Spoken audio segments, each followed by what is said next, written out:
Go live. Oop. Here we are. Did it work? We're live. Yeah, we're live on YouTube. We're live here. Ladies and gentlemen, welcome to Commercially Speaking. I'm Timmy Barron, ADHD. I'm Bo Barron, CCIM, and And this is the podcast where Bo teaches me everything about commercial real estate. When we started this almost 70 episodes ago, I was a commercial real estate idiot. Now I know so much information that I don't need or use at all. So it's for you and you special. So yeah, Bo, we've got a special guest today, don't we? we do. We have Bob Knakal. Bob Knakal, and well, you've got a little bio of Bob. I do. I think everybody but you probably knows Bob Knakal at this point, but go ahead. This bio is for me mainly. Bob Knakal has been a broker in NYC since 1984. Over that time, he has brokered the sale of over 2,339 buildings, having a market value of approximately $22 billion. For 26 years of those, 1988, 2014, he owned and ran Massey Knakal Realty Services, which sold more than 3 times the number of properties as the second firm in NYC from 2001 to 2014. Running the firm with a servant leadership management style, focusing on empowering everyone on the team, and intensely training them and building their self-esteem led to this overwhelmingly dominant platform. The firm was sold to Cushman & Wakefield in 2014 for $100 million. The Massey Knakal legacy is illustrated by the fact that today in the New York City investment sales market, there are 29 companies or divisions of companies that are either owned by or run by folks who learned the business at Massey Knakal. Bob is a prominent thought leader in the commercial real estate business, frequently writing about the market, lecturing on the market, and appearing on podcasts and national television shows on networks like Fox, CSNBC, MSNBC, and now on Commercially Speaking.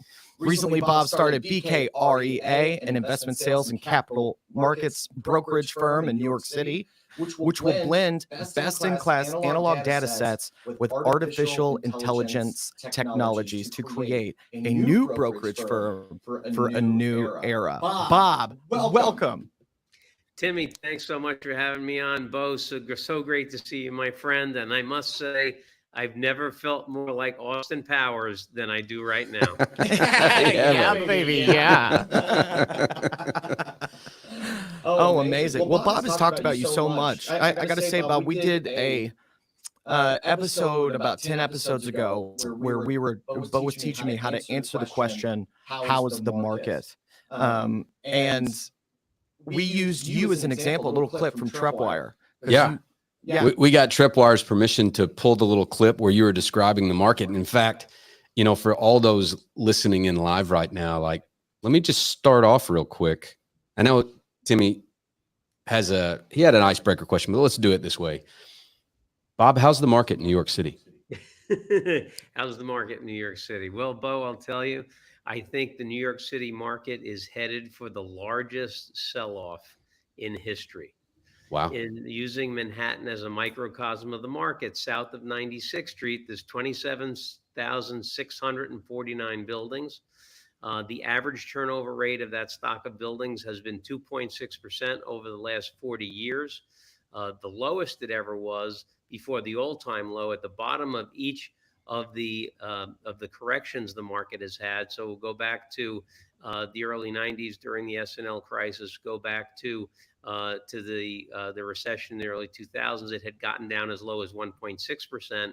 Well, in 2009, during the GFC, it went to 1.2%. The highest the turnover ever has been was 4.3% in 2012, as investors were rushing to beat the 3.8% capital gains tax that was embedded in the healthcare law.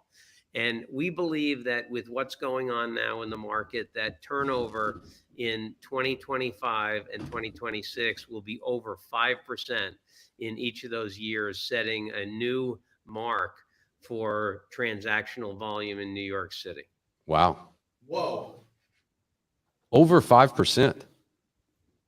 Yeah, absolutely. There are a lot of folks who, the interesting thing, we could talk for a long time about the market, but basically there are several things that are differentiating this correction from past corrections. During the savings and loan crisis, early 90s, recession, early 2000s, GFC, all property types were losing value. It was just at differing degrees. Today, the thing that describes the market is that different property types are performing differently. I would argue today that the industrial market in New York, although it's only a very, very thin slice of the market, is doing very well. The retail market is on the upswing. It started to get negatively impacted 3 or 4 years before the rest of the market was, but retail rents have stopped going down. Leasing activity is picking up. Investor demand is back. So that's been a good sector of the market. Our hotel market is doing really well. We have 120,000 hotel rooms in New York, or I should say had. 30,000 of them are no longer hotel rooms. 14,000 were converted to student housing and other uses. 16,000 are occupied by migrants. And so the dynamics in the hotel market are great. ADRs are way up, occupancies are way up. So that market is doing well. And the two biggest sectors we have in New York, which are the multifamily market and the B and C office market, are both taking their lumps. The multifamily market was negatively impacted by policy changes to our rent regulation system in June of 2019. That was the first body blow. COVID was the next body blow. Now we have more legislation that's going against the industry. And with the interest rate policy the way it is, almost every refinance today in the multifamily sector is a cash-in refi. Most folks don't have that capital, so it's costing some sales. And then in the B and C office market, we have buildings that we're selling for $750, $800 a square foot that are now selling for $300 a foot and even $200 a foot. So price per foot has gotten back to the point where it was 20, 25 years ago. But just by nature of the fact that a lot of those buildings have $400 and $500 a foot in debt on them, those properties are being sold through cooperation with the lender, and a variety of other ways. But there's a lot of folks who, for the properties that are doing well, there's pent up demand to sell at these slightly increasing prices. And for the sectors that are doing poorly, there's a lot of sale because of necessity more than anything, and needing to raise capital to refinance and hold on to the properties that you want to hold on to. Now, see, is that not much better than answering that question with an adjective? They're so much better. Yeah. I mean, the market's it's pretty good. I'd just be a little hesitant until maybe a few months. Ask me again. Yeah. Yeah. Or in other words, I don't know what I'm talking about. Right. That would be me. Yeah. That would be me. That's a great example. I did want to, and thanks for sharing that with us. I did want Timmy to hear a little bit of your origin story. Like, how did you get into commercial real estate? Because this is really unique. Like, a lot of people are like, I'm the son of generations of people that have been in the business, and some people see nice cars driven by brokers and they'll want that lifestyle or whatever. But that wasn't exactly the case for you. Like, how did you get into commercial real estate? No, completely by accident, and what a lucky accident it was. Wow. I'll take you back to 1981. A freshman at the Wharton School. Want to take over Wall Street and be the next Gordon Gekko, like every other Wharton kid at the time. And spring break freshman year, I'm driving around northern New Jersey, which is where I grew up, dropping my resume off at every commercial bank and investment bank I saw, wanting to get a summer job that would look good on my resume. And I came out of a Payne Weber office, and across the hall, I see Coldwell Banker. Well, I think this place is a bank. So I go in, give them my resume. Later that day, they call me, hey, we'd like to interview you tomorrow for a summer job. I set up the interview thinking it's a bank. And again, this is 1981, so no internet. So I go to the library that morning to look up this bank. And when I see it's a real estate company, I almost don't go on the interview. But they were the only ones who were hiring college kids for the summer. Took the job, loved it, went back my next summer to run that market research group that I had been working in. Then the third summer, I went and got my New Jersey broker's or salesperson's license, and I was an assistant to an industrial broker in CB's Hackensack office, a guy named Tom Mullaney, who I'm still friends with to this day. And then I started with CB in Manhattan when I got out of school in '84. But complete serendipity, no intention of getting into real estate, and just by virtue of the mistake of thinking that Coldwell Banker was a bank, that's how I got into real estate. Oh my goodness. Isn't that a great story? Yeah, that's a great story. Talk about a serendipitous accident, as they call it. Yeah. That's right. Yeah. I mean, if you went the other way and you actually did go in there, that would have been around the time of Jordan Belfort, right? Yeah, don't know. I think it might have been Wolf of Wall Street. Jordan may have come a little bit after me, but I don't know. After you? You look so young. He's so young and handsome. Timmy. No, you got a lot of salt with the pepper on this beard. Yeah. Well, look, Bob, I do have to tell you, Timmy is an actor and a comedian. He's not in commercial real estate. So over the past almost 70 episodes, over the last little more than a year, we've been teaching him commercial real estate. So if you say something that I don't think he understands, I may ask you to like pause and explain. But I did want to ask, because you've got your new firm, BKREA, you've brought on a new team. Mm-hmm. Give us a feel for what you're doing. Like, why did you start another firm? Like, you've done this before. At this point, you could ride off into the sunset. Like, why do this again? And I'm particularly interested in how you're going to be using AI moving forward. Yeah, well, I will tell you, Bo, I think part of the reason that I did it is because I just had to come to the conclusion I'm a very poor employee. I was fired from Cushman & Wakefield, fired from JLL. So I don't know, maybe I have a character flaw or something. But the fact is that the reason I'm doing it, I love the business. The serendipitous start, but stumbled into something that I absolutely love.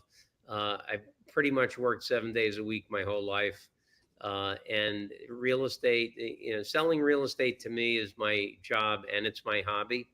My life is very simple. I work out, I spend time with my wife and daughter, I go to church, and that's pretty much it. I love spending time with my girls, but if they were out of town on a girls' weekend, I would be selling buildings all weekend. So I absolutely love it, and that's what drives me. There's been a lot of correlation in my life between baseball and real estate, and you may have seen my baseball business card. Mm-hmm. Yeah, I've got it. As Timmy said in the intro, last week I sold building 2,339. Yoo-hoo! I would love to get to 3,000. That's a big milestone in baseball. That would be a great milestone for this. But I'm not getting on top of a rock pile and swinging a sledgehammer every day. I mean, I talk for a living and talk to interesting folks and love doing it. So why would I stop? It's a great question. Yeah. Well, tell us a little bit about what's different about BKREA. Okay, well, I'm here in the Knakal map room, which is the epitome of analog world, where everything's in paper. We have 3-ring binders full of pages of information, and that's me. I'm an analog guy. I don't understand technology. I don't know how to use technology. I'm happy my cell phone goes on every morning. But being a student of Ben Hardy and Dan Sullivan's series of books, which are fantastic, by the way, I highly recommend them. Yep. One of them is Who Not How.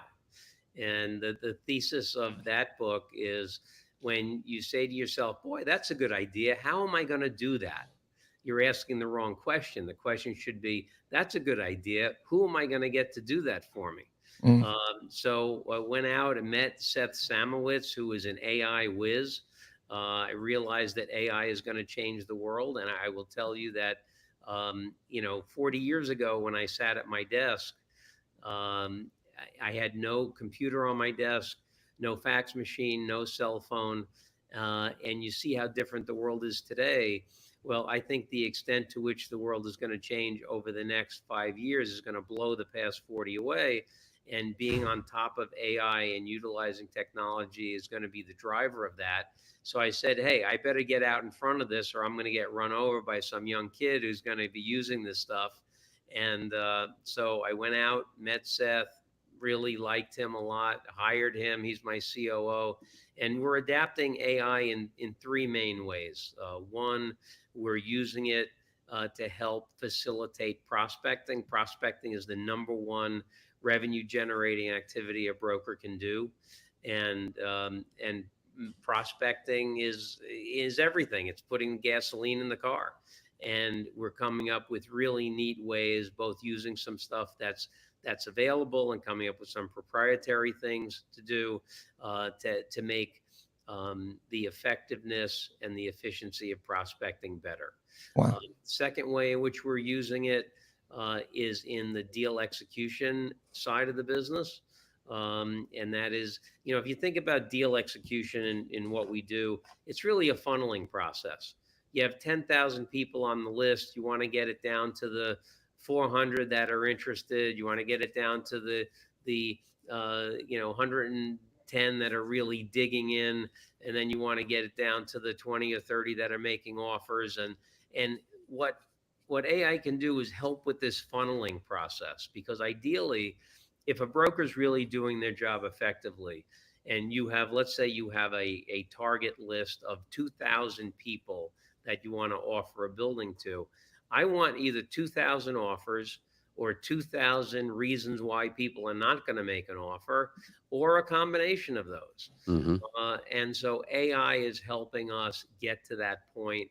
And I think to the extent, if we went to 2,000 people and got 100 bids and 1,900 reasons why people said, I'm not going to bid, that to me is the ideal execution that you could possibly give a client. So on the execution front, it's really helping.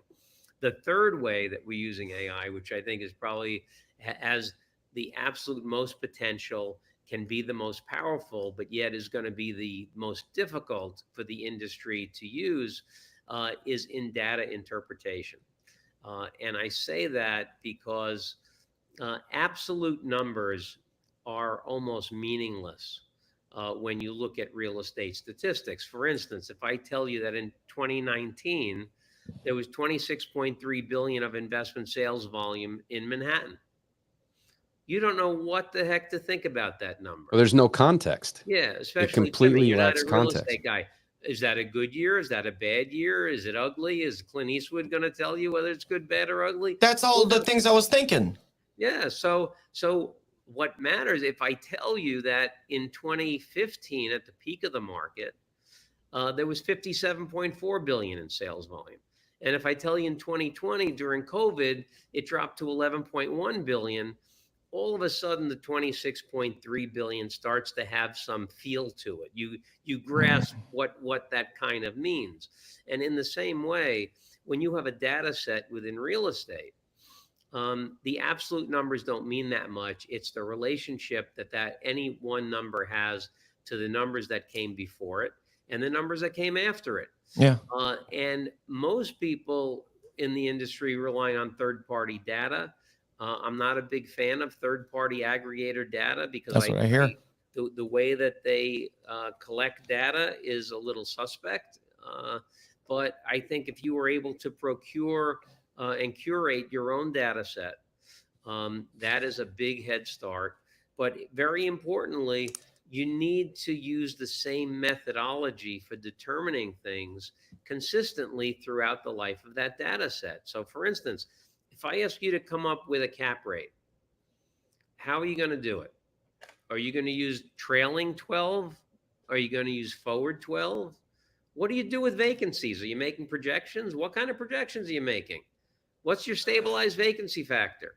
You look at all these things, and to the extent one person has one way of doing it, another has another way of doing it. Right. If you had a building with 10 apartments above a retail store, do you call that an apartment building? What do you call it? A mixed use building? If you say, hey, there's a store on the ground floor and residential above, that's a mixed use building. Well, let me tell you something.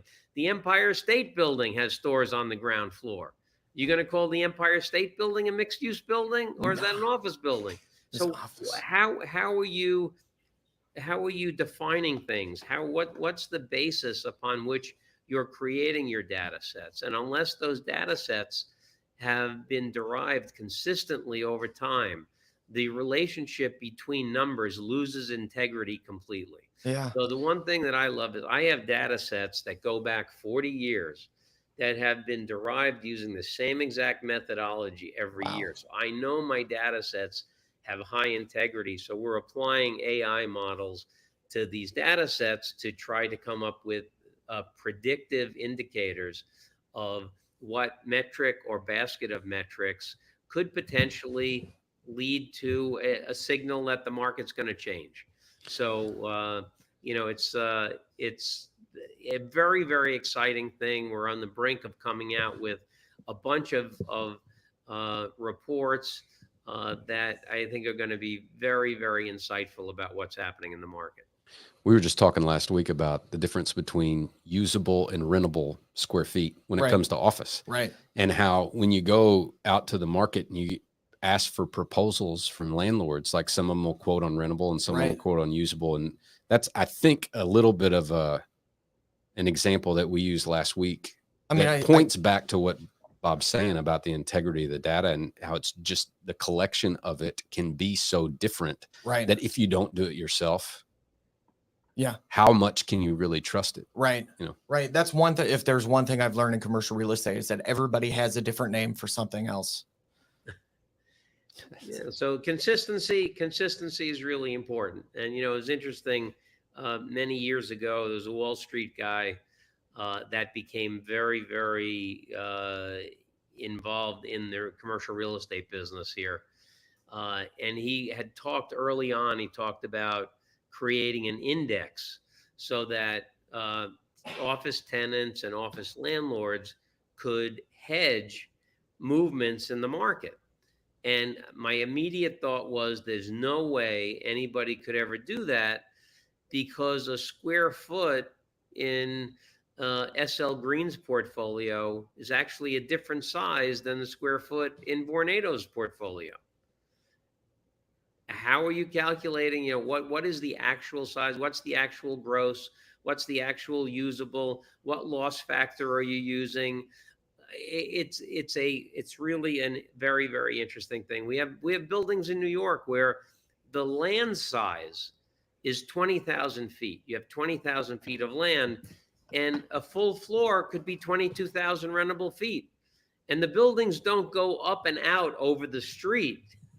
They can only go straight up. So, but that is a very unique thing and something that is part of what the office sector is like. And it just is it's a very, very illustrative example of how the method that you use to calculate things can make a really big difference.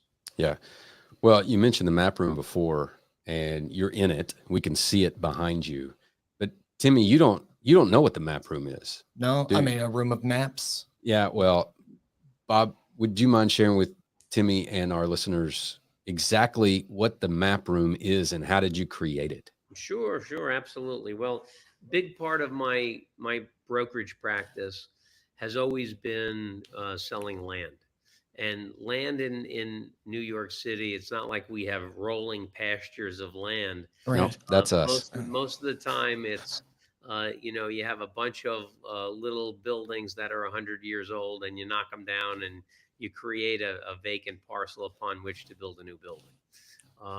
But in that practice, a big part of figuring out what a site is worth, you need to know what the competitive set that's under construction is looking like.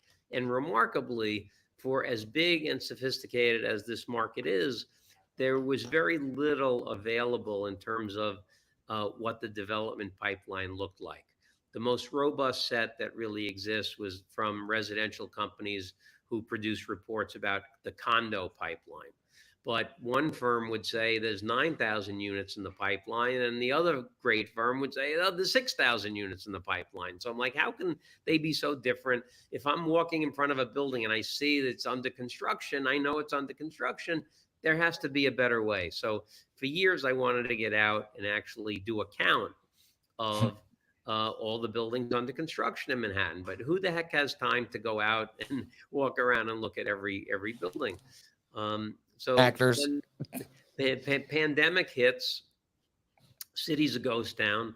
Nobody's here, no cars on the street, no stores open, nothing. And I said, you know what? This is a perfect time to go out and count buildings. Wow. So I went out, drove to point A, got out of the car, walked around for a half hour, got in the back of the car, went to point B, got out, walked around for a half hour. And I had copies of these maps with me. And these are the Sanborn map. They do these maps. And this is the big map that what it turned into. But I took sections of this thing out into the street and color coded properties that were under construction or demolished, or properties that were potential development sites or potential assemblage sites where you could put together a bunch of small buildings to create a site. And over a 4-month period, I spent 220 hours out in the field. I walked every single street of Manhattan, south of 96th on the east side, south of 110 on the west side. And since we went out and did that field work, came back, did thousands of hours of research on all the sites. Since then, we've tracked every demolition permit, foundation permit, and building permit the city has issued.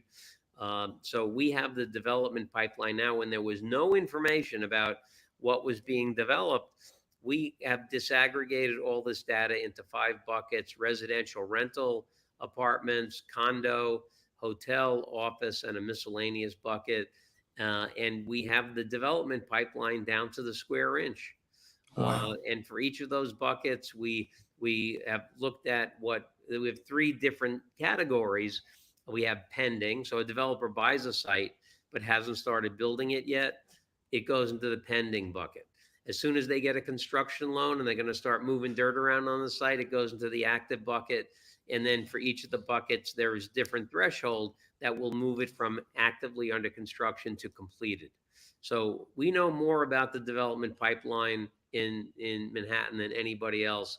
It has allowed us to more accurately determine the value of land, because we know what the competitive set looks like.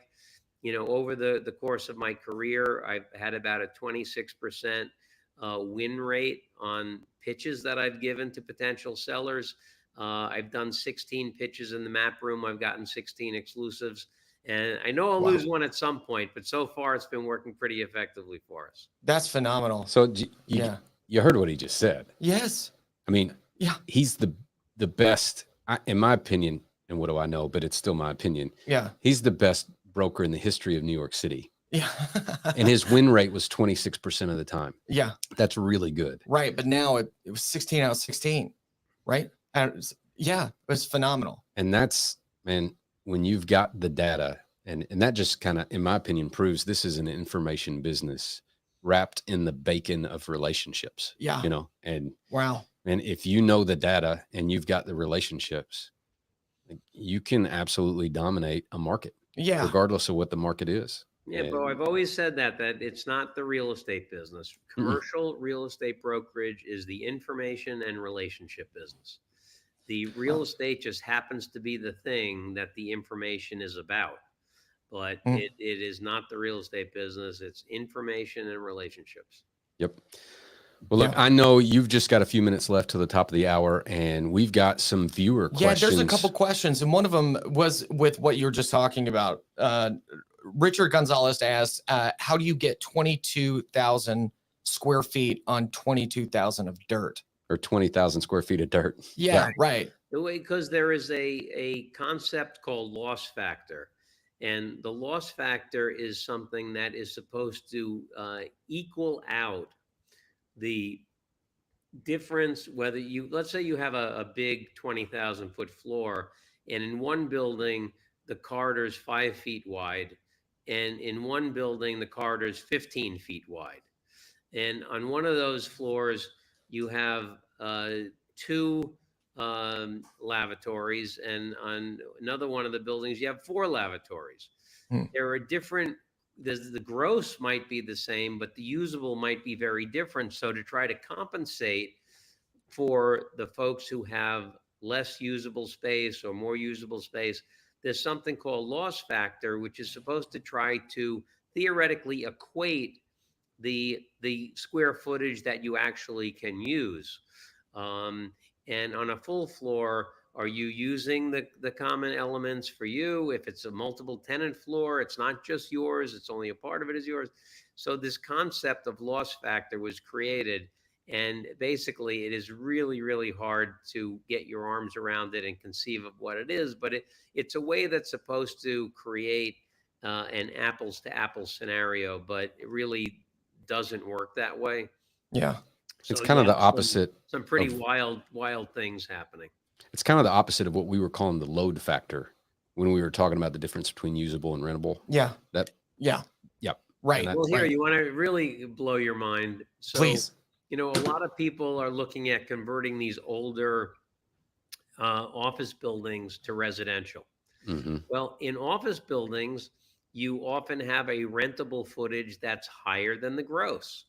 Like, let's say the building's 100,000 square feet, and you use this loss factor concept, and in a 100,000 square foot building, you have 118,000 rentable feet, right? But if you convert that building to residential, the loss factor works the opposite in residential. You deduct the loss factor from the gross to get the rentable feet of residential. So in that 100,000 square foot building, if you had a 20% loss factor, you have only 80,000 feet of rentable residential space. So the dynamic is not what is a 100,000 gross square foot office building valued at compared to a 100,000 gross square foot of residential.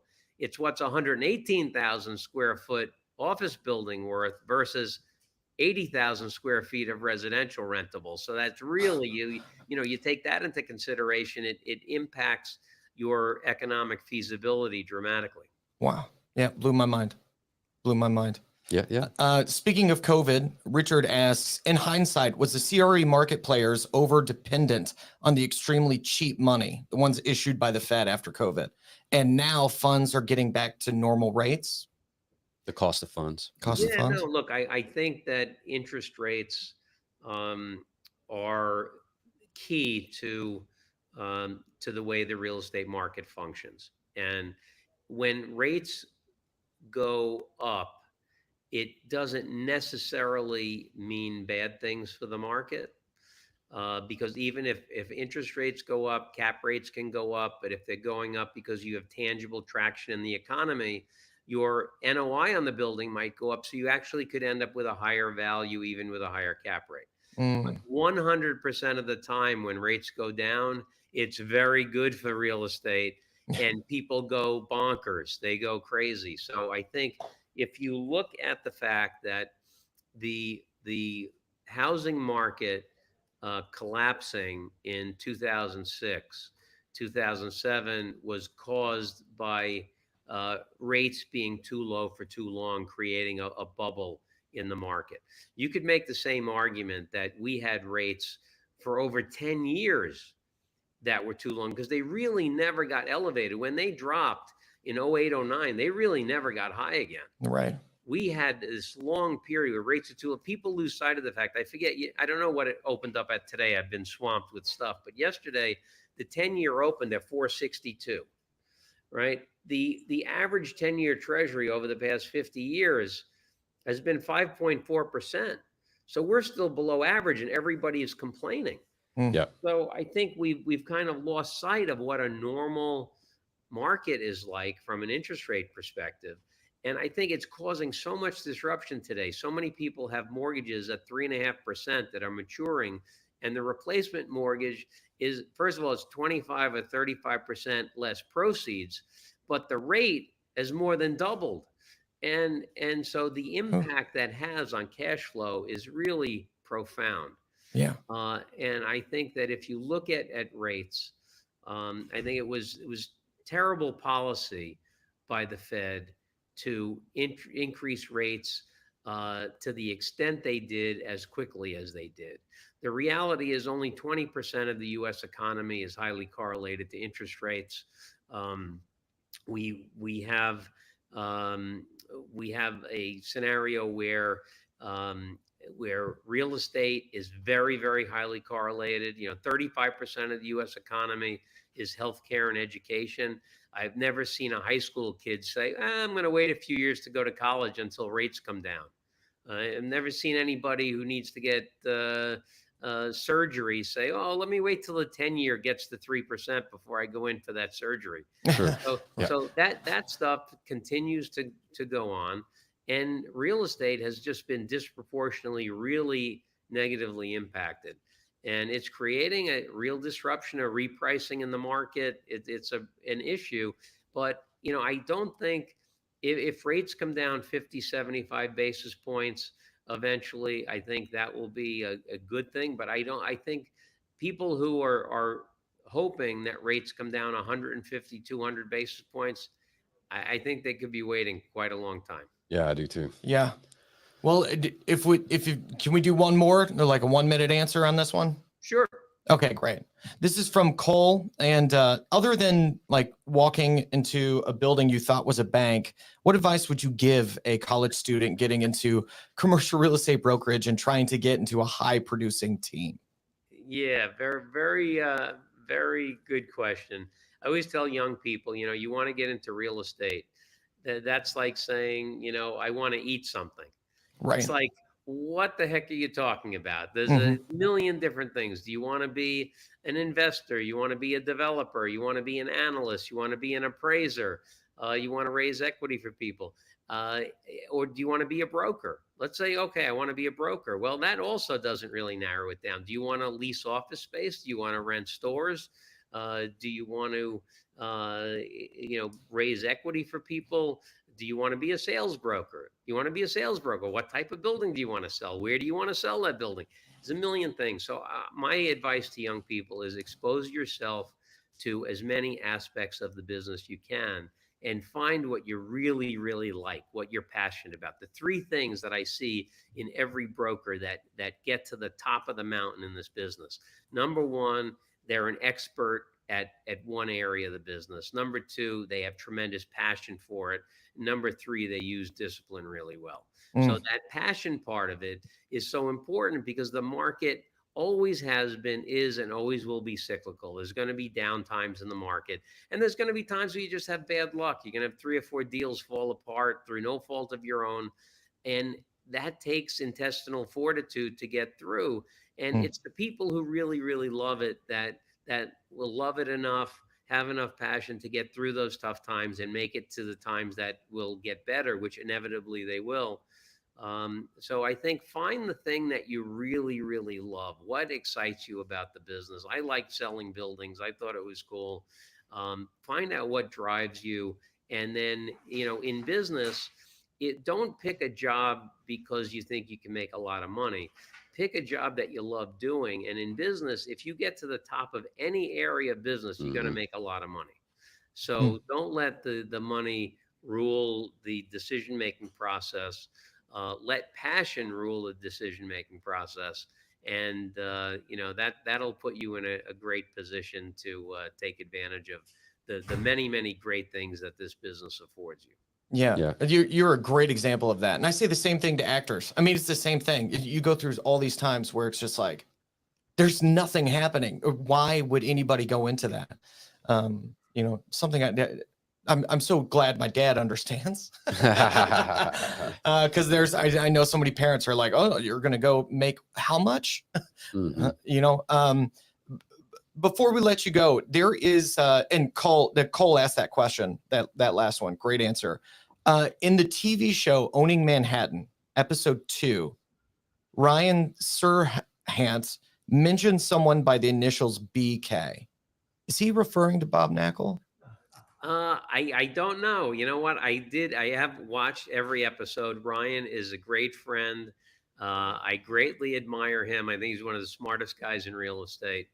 And I know I was on the 3rd episode. They had the 3rd episode had quite a bit of coverage from the Red Awards, which I'm involved in. I'm as the MC for the Red Awards. So I got a little camera time, and you hear my voice a bit, but I don't recall hearing BK in the second episode. Now, Timmy, what I'm going to have to do is go home and watch that episode again. Yeah, you are. Yeah, you are. Yes, you are. Well, Bob, before we let you go, do you have anything else? Yeah. Oh, I've got 50 other questions. I know. We'll have to have you back. Maybe next time when we can get you back on some other time and go a little deeper in some of this. But thank you, Bob, so much for your time. We know how valuable it is. Yes, and absolutely. It's been a real pleasure to have you on here, and especially doing it live where we actually had an audience here, which was cool. There is 28 people watching. That's huge for our first live. You know, it's pretty amazing. It's pretty amazing. Where can people connect with you or follow you? What books can they buy? On all the major social media platforms. Follow me, or you can feel free to email me, bk@bkrea.com.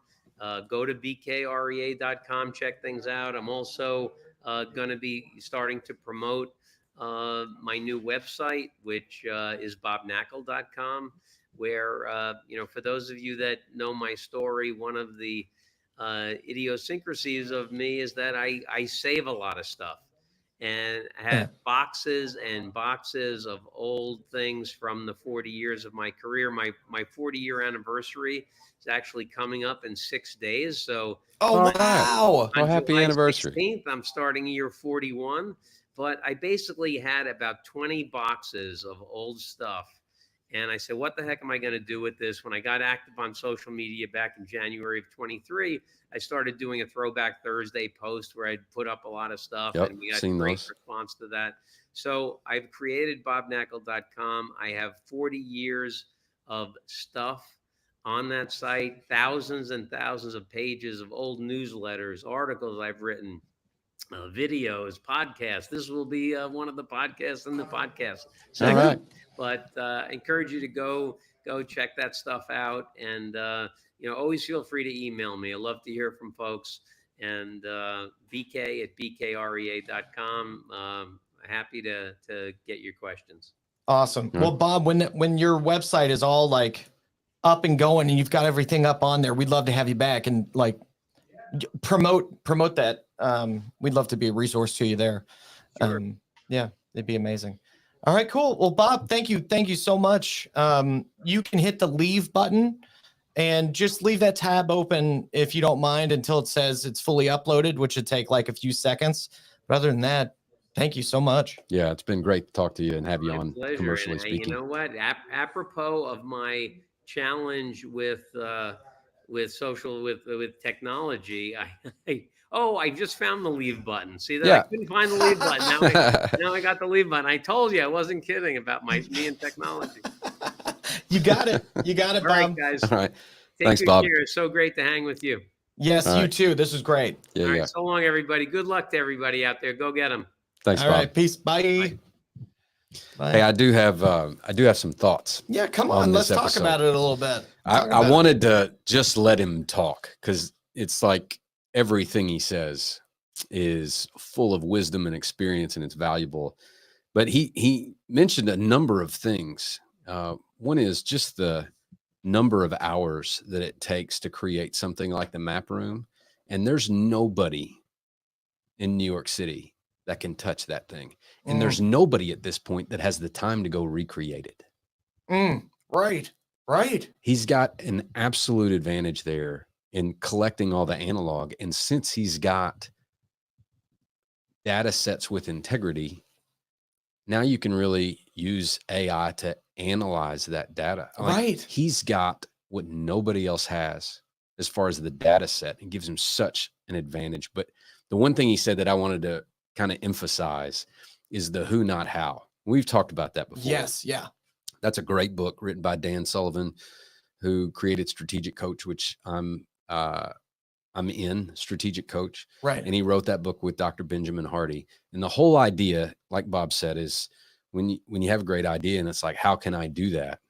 The question should be for entrepreneurs is who can I get to do that? And this podcast is a perfect example of that. Because when I was talking to you about helping me find somebody, right, to produce the podcast. I knew I wanted to do one, but I didn't even know what I wanted it to look like. And I didn't know who was going to do this stuff, but I was convinced it couldn't be me. I don't have the skill set to do it. And I would never take the time that it takes to learn. And even if I did learn, it would just be good. It would never be great. Right. And then you came up with the idea of, hey, why don't you teach me? And why don't you hire me to do what I'm so good at in producing the show? And so commercially speaking exists because of who, not how. And in this case, you're the who. I'm the who. So thanks for being my who. Hey, well, you're very welcome, Dr. Seuss. I thought the same thing when I said that. Oh, Rod Santamassimo just popped in. Great job, gentlemen. Love this episode. Hey, Rod. Hey, Rod. How are you, man? Hey, Rod. Yeah, no, I remember because you contacted me because you were just wanting to, you were just thinking of social media stuff, knowing I'm a social media guy. And then I was like, well, what if we did a podcast? So I could I know if you remember, I was like, some of the articles that you have done, I was like, why don't we just record you explaining to me those articles? Because I have no clue what any of this means. And we could even just post that as as an audio or a podcast of sorts. No, we don't actually have to start a podcast. I think it was my thing. But you came back right away. It was like, let's do a podcast. I love that idea. I was like, oh, okay, cool. Yeah. And so when you were saying when you were looking for like a team or, a production place to do the podcast, I was like, hey, I'll do it. Look, no, we do it. Which, you should have, but. Well, there's two things I want to leave people with here. Okay. One is, we've mentioned it a couple times, that who, not how. If you haven't read that book, go get the book, read the book. Anybody interested in commercial real estate probably has an entrepreneurial bent to them already. And this book will, in some ways, free your mind to imagine what's possible if you don't get stuck in the I have to do it all. Right. It's like the anti-rugged individualist book, right? Because the big hurdle that so many entrepreneurs have to get over to build a team in the first place is I'm the only one who can do it well enough to do it. Right. Yeah. And that holds so many people back. You end up being your own cap on your growth. So I would highly recommend, and we'll put a link to that book in the show notes. Also, if you don't follow Bob Knakal on Twitter and TikTok, and I think he's on pretty much every major platform now, but especially on Twitter, he puts out great information. I mean, it's so good.